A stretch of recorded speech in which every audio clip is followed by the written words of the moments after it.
Hey guys, Khalid from Cricket Fanatics magazine here, and today we are at Newlands. This is the Daily Show. I'm your host Khalid Moedin. I'm here with Tim, and I'm here with AV. And today we're going to be doing just a quick summary of what we've experienced in the last couple of weeks in cricket. I mean, we're sitting next to two guys that are working in the industry over here. They understand the game, they understand the local game, and I think this is the perfect opportunity for us to actually come together and speak. Now, the Knights are currently playing against Western Province at Newlands. It's not really going the Knights' way. They chose to bat first, etc. We'll get into that game. But there's a couple of news things that we need to speak about. And now SA20 are releasing their card updates. And that's something that I think is an interesting topic to speak about and get your views on. So there's been two major signings already. Jofra Archer coming to Mumbai, Cape Town, first and foremost. And then also Jordan Herman going to Sunrisers Eastern Cape. I'm going to get your thoughts first on Jofra Archer. What is your thoughts on Jofra, Tim? Let me start with you because he's coming to the team that I'm most likely thinking that you're going to support. The question with Jofra is fitness. If he's fit, he's going to be an absolutely sensational buy for my Cape Town. My Cape Town have got a really good squad on paper. There's absolutely no doubt about that. If he can build up to where he was before his injury, he's going to be an incredible buy. And with him, with the Bada, could be very exciting. That particularly is the exciting thing for me. Is Rabada and Jofra running in together? Is your mouth watering thinking about it? Definitely, man. I think, when I heard that he was coming to MI Cape Town, I thought that combo of him and Rabada, it's going to be magical. So I think, they've thought about it. They decided to bring him here. But as Tim said, fitness is going to be the big question because it's T20 at the end of the day, So it's going to be interesting to see how he fares. Yeah, so excited to see him. Yeah, and if you look at the Mumbai team, of course, they've got such a well-balanced attack. If Jofra's bowling with Sam, for example, Sam has shown in the World Cup what he can do. Who do you think he's going to complement probably the most in this lineup, do you think? It's going to be interesting to see who they go with in this because there's a lot of players that they could go with. It's a difficult one, but they've got a lot of choices, my Cape Town. That's the important thing. They've got lots of choices, lots of variety. I think if you look at somebody like Livingston, we know what he's done. He's been there, he's done it.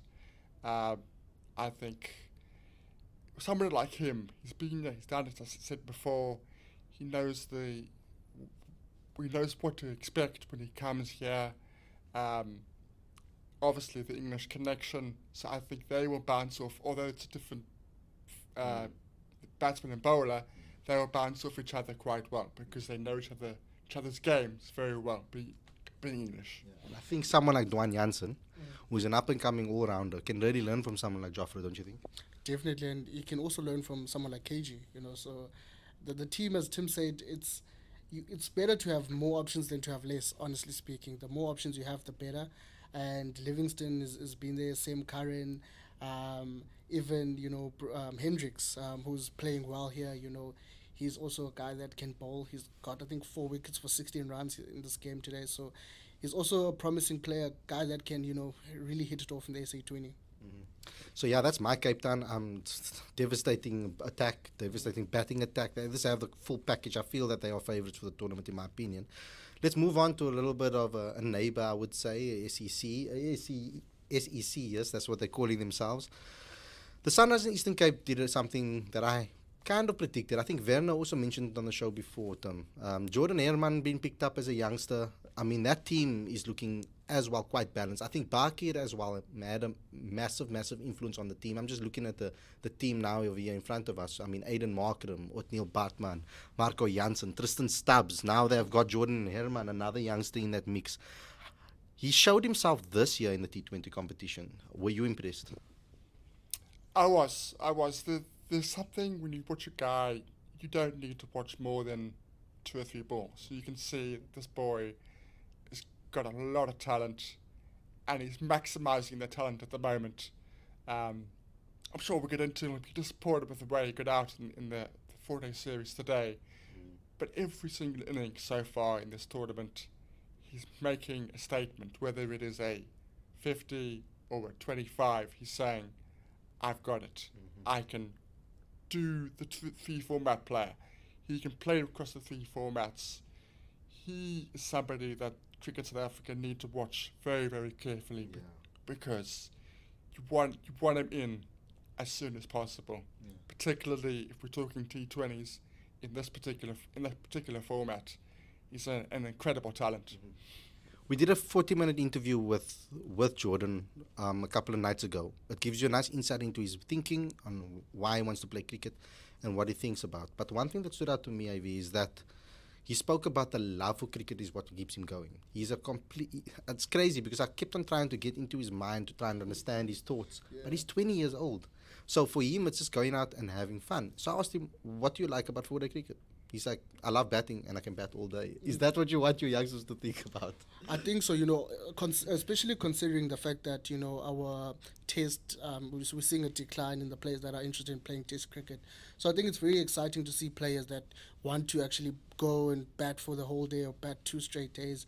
So it's going to be interesting now, but the most interesting thing is going to be how he does that then in T20.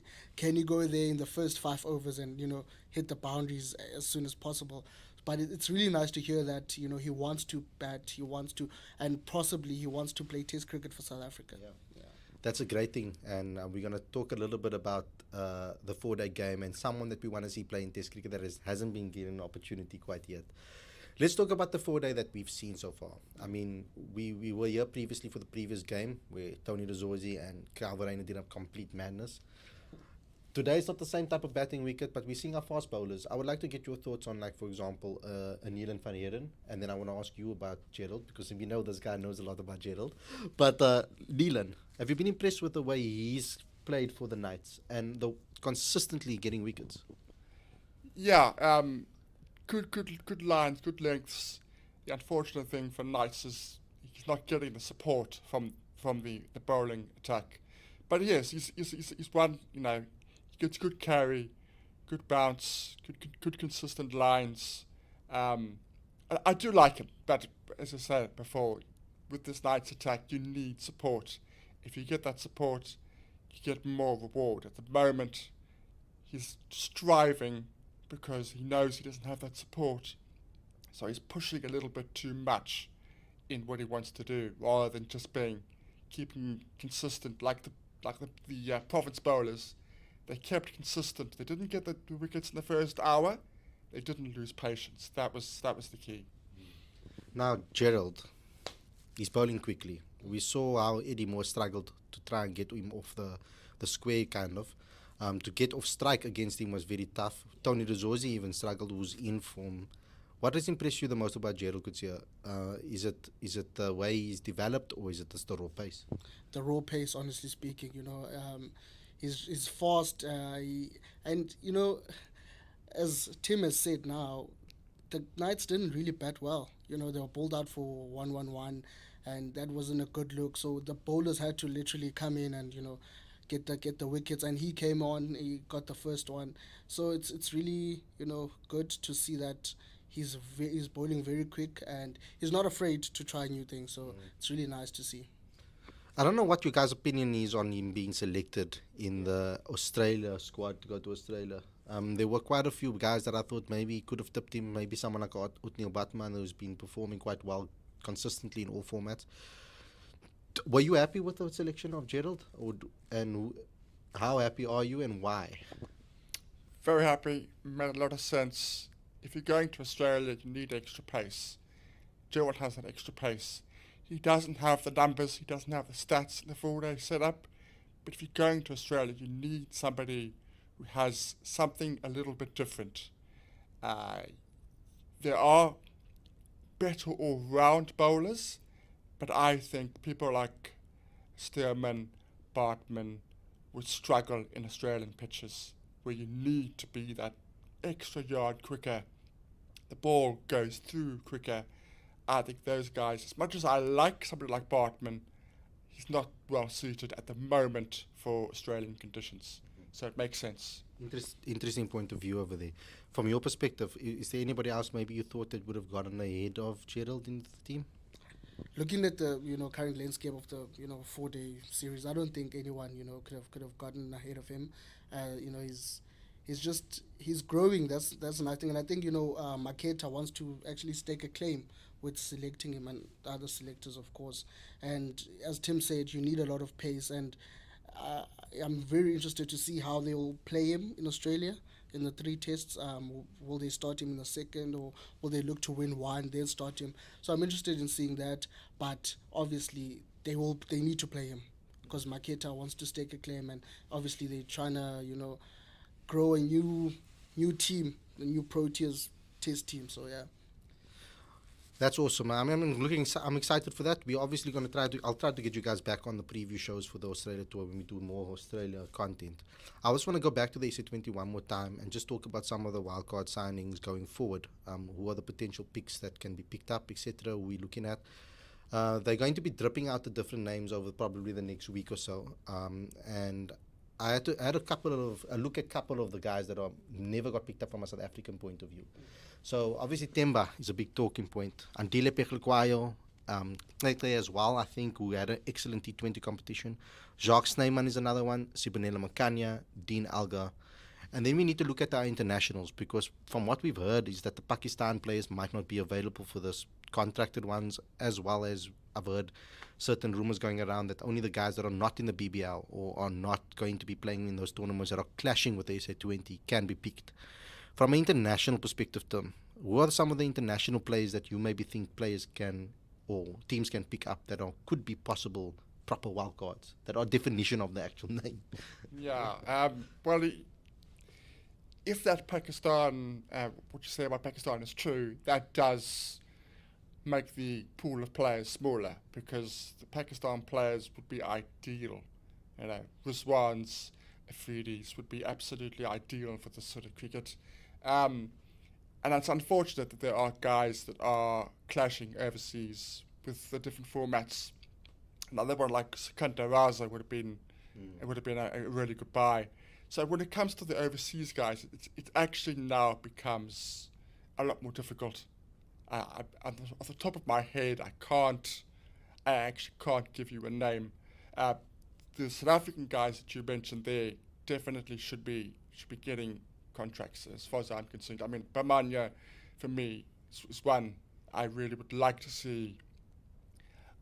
It might be a bit of a stretch, because as good as he was for the T20s, and I'm a big fan, you may want to just temper that a little bit in terms of that next level where you're playing at a much higher level with international guys week in, week out.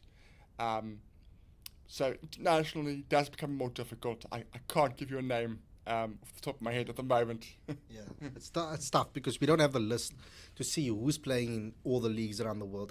I've gotten one of my writers on it. He's busy working on an article. I hope that we're going to put it out either today or tomorrow to speak about that.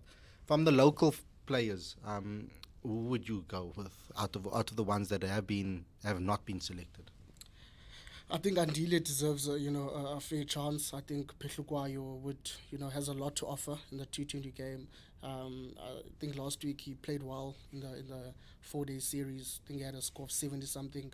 So he played well last week. I don't know about Bavuma. Obviously, it would be nice to have him in a team, but I don't know who wants him, who's gonna buy him. But yeah.